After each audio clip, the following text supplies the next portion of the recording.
ஆம்பூர் அருகே முன்னால் சென்ற கார் திடீரென வேகத்தை குறைத்த நிலையில் பின்னால் அதிவேகமாக வந்த கார் அந்த கார் மீது மோதுவதை தவிர்க்க வேகமாக திரும்பிய போது சாலையோர மின்கம்பத்தின் மீது மோதி விபத்துக்குள்ளானது. இதுகுறித்தான கூடுதல் விவரங்களை வழங்குகிறார் செய்தியாளர் விஜயகுமார். விஜயகுமார், வணக்கம். இதுகுறித்தான முழு விவரங்களை வழங்கலாம். வணக்கம்.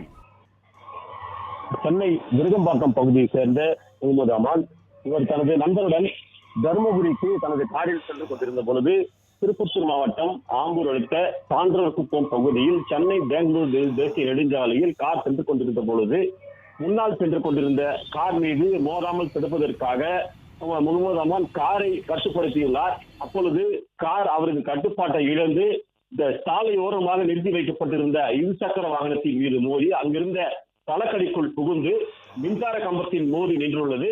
இதில் அதிர்ஷ்டவசமாக யாருக்கும் காயம் ஏற்படாத நிலையில் மின்கம்பங்கள் தேசிய நெடுஞ்சாலை ஓரமாக சாய்ந்து கம்பிகள் சாலையில் அந்த துண்டாகி கிடந்தன. உடனடியாக மின்சாரத்துறையினர் அந்த மின்வயர்களை சரி செய்து போக்குவரத்தை சீர் செய்து தற்போது போக்குவரத்து சீர் செய்யப்பட்டுள்ளது.